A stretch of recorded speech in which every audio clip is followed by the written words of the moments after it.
Good morning ma'am and your গরমা গরম bed coffee. কাশছিস দেখি তো, লাগিয়ে ফেললি তো ঠান্ডাটা।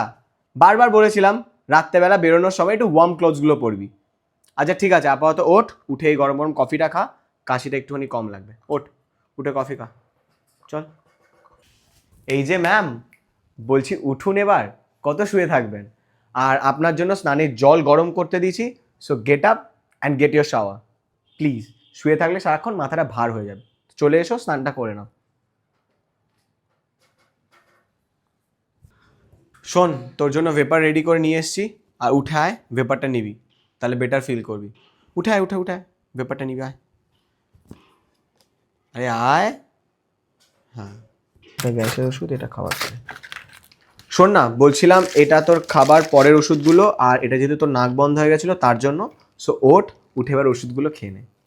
উঠুন, এই নিন। আচ্ছা তবে না, নে ধর খা।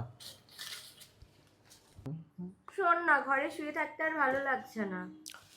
হ্যাঁ, ভালো লাগার জন্য আমরা একটুখানি বাইরে থেকে ঘুরে আসতে পারি, কিন্তু তার জন্য তোকে সোয়েটার, হাত পায়ের মোজা, টুপি আর মাফলারটা ক্যারি করতে হবে রে। ঠিক আছে, তো ব্ল্যাঙ্কেটটাও নিয়ে নি। হ্যাঁ, সে তুই নিতে পারিস, বাট এগুলো ছাড়া আমি তোকে নিয়ে বাইরে বেরোবো না, কারণ তোর ঠান্ডা আবার লেগে যাবে। আর সোয়েটারটা আপনি পরে নিন।